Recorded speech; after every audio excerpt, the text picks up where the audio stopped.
فجر کی قضا ظہر سے پہلے پڑھیں یا بعد میں؟ اگر فجر کی نماز قضا ہو جائے تو کیا ظہر کی نماز سے پہلے فجر کی قضا پڑھیں یا ظہر کی نماز کے بعد قضا پڑھیں؟ محمد مرسلین انڈیا سے۔ پہلے پڑھیں۔ ایک تو فجر قضا کر دی، یہ گناہ، اوپر سے اتنی تاخیر کر رہے ہیں تو گناہ در گناہ ہوگا۔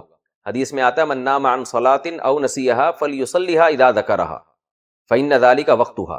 صحیح حدیث ہے، آپ صلی اللہ علیہ وسلم نے فرمایا کسی کی آنکھ نہ کھلے نماز میں یا بھول جائے تو جیسے ہی یاد آئے یا جیسے ہی جاگ آئے فوراً نماز پڑھے وہ، اور یہی پھر اس کا وقت ہوگا۔ تو اس میں تاخیر کرنا ٹھیک عمل نہیں ہے، تو ظہر تک بھی ڈیلے نہ کریں اس کو، یہ بھی غلط ہے۔ قضا نمازیں کس طرح پڑھیں؟ قضا نمازیں کس طرح پڑھنی چاہیے؟ کیا ان کی پانچوں نمازیں اکٹھے ایک وقت میں پڑھ سکتے ہیں؟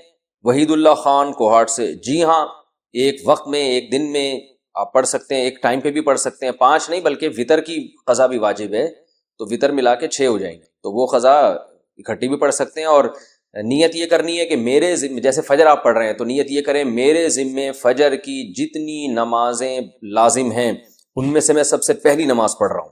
تو دوبارہ جب فجر پڑھیں گے تو بھی یہ نیت کریں گے کہ میرے ذمے فجر کی جتنی نمازیں ان میں سب سے پہلی، اس لیے کہ وہ جو پڑھ چکے ہیں وہ تو ذمے میں رہی نہیں ہے نا، تو اب جو ذمے میں رہ جائیں گی ان میں سب سے پہلی۔ تو اسی طرح پڑھتے چلے جائیں، وطر بھی اور ظہر بھی اور عصر بھی، اور اس میں سنت نہیں پڑھی جائے گی۔ سنتوں کی جگہ قضا نمازیں پڑھ سکتے ہیں۔ کیا عصر اور عشاء کی سنتیں غیر مؤکدہ نہ پڑھیں اور اس کی جگہ قضا نماز پڑھ لیں؟ کس طرح نفل بھی نہ پڑھیں تو کیا یہ صحیح ہے؟ محمد آصف صاحب انڈیا سے۔ جی ہاں صحیح ہے، یہ سنت مؤکدہ تو نہ چھوڑیں لیکن غیر مؤکدہ قضا عمری کی خاطر چھوڑ دیں۔ کیا صرف فرض نماز پڑھنا ٹھیک ہے؟ اگر کوئی شخص سنت مؤکدہ اور غیر مؤکدہ اور نوافل چھوڑ کر صرف فرض اور واجب ہی ادا کرتا ہے تو کیا اسے گناہ ہوگا اور آخرت میں حساب ہوگا یا نہیں؟ نیز کیا اس کی قضا کرنی ہوگی؟ دیکھیں، نوافل چھوڑ دیتا ہے یا سنت غیر مؤکدہ چھوڑ دیتا ہے تو کوئی گناہ نہیں ہے، لیکن اگر صرف سنت یعنی فرائض پہ اکتفا کرتا ہے اور سنت مؤکدہ کبھی بھی نہیں پڑھتا تو پھر یہ گناہ گار ہے، کیونکہ سنت مؤکدہ کو ہمیشہ کے لیے ترک کر دینا علماء کہتے ہیں اس میں گناہ کا خطرہ ہے، اور یہ شخص قابل ملامت ہے، کیونکہ سنت مؤکدہ یہی ہے جس کی تاکید بہت زیادہ ہے۔ جیسے فجر کی 2 سنتیں آپ صلی اللہ علیہ وسلم ہمیشہ پڑھا کرتے تھے، حتیٰ کہ فجر کی سنتیں سفر میں بھی نہیں چھوڑی آپ صلی اللہ علیہ وسلم نے۔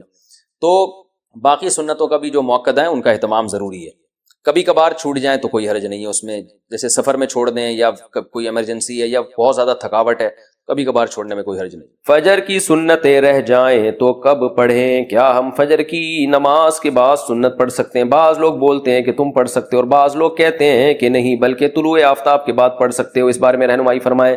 عاصم نصیر کشمیر سے۔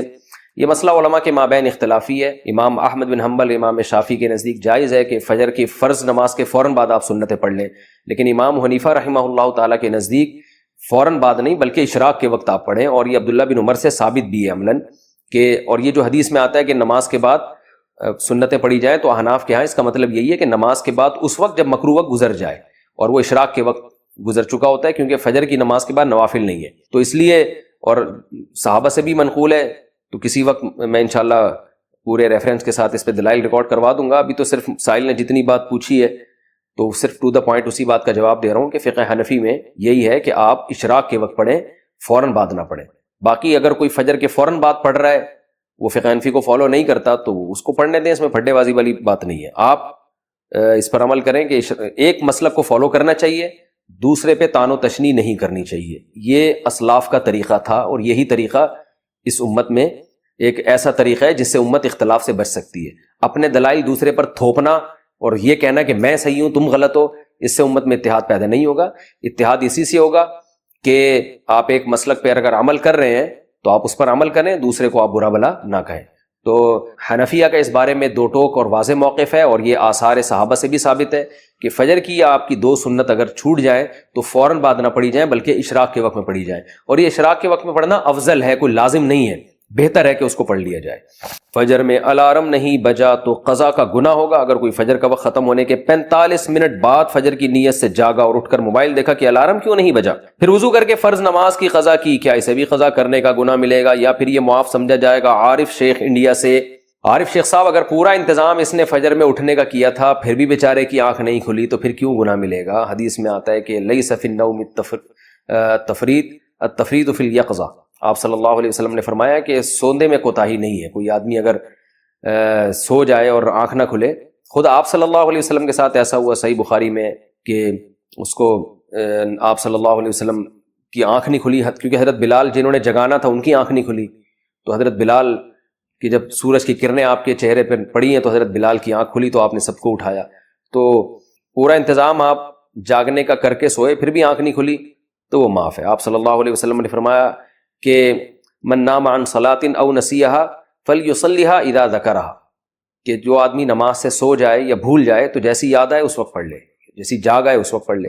جس کا مطلب انسان کے ساتھ یہ ہو سکتا ہے کہ آنکھ نہ کھلے اس کی. قضا نماز کی جہنم میں کیا سزا ہے؟ ایک قضا نماز ہونے پر 88 کروڑ سال دوزخ میں رہنے کی سزا بیان کی جاتی ہے. کیا اس تعداد کا ذکر قرآن مجید میں کہیں آیا ہے؟ برائے مہربانی اس بارے میں بتا دیں. ذیشان خان پشاور سے. ایسی کوئی متعین مدت نہ قرآن میں ہے نہ کسی مستند حدیث میں ہے کہ 88 کروڑ سال. ہاں یہ ضرور ہے کہ اسلام میں نماز قضا کرنے سے بڑا گناہ کوئی ہے نہیں، شاعر اسلام میں سے، اسلام کی علامت میں سے ہے. تو جہنم میں شرک کے بعد اگر سب سے بڑی سزا کسی کو دی جائے گی نا تو وہ بے نمازی کو دی جائے گی. حقوق العباد میں قاتل کو، حقوق العباد میں سب سے بڑی سزا قرآن نے جو بیان کی ہے وہ قاتل کی بیان کی ہے، کیونکہ جس نے انسانی زندگی، انسان سے اس کی زندگی کا حق چھینا ہے. اور حقوق اللہ میں شرک کے بعد جو سب سے بڑا جرم ہے اسلام میں وہ ہے نماز کا قضا کر دینا. تو سب سے بڑی سزا نمازی ہی، بے نمازی ہی کو ملے گی اور قاتل کو ملے گی.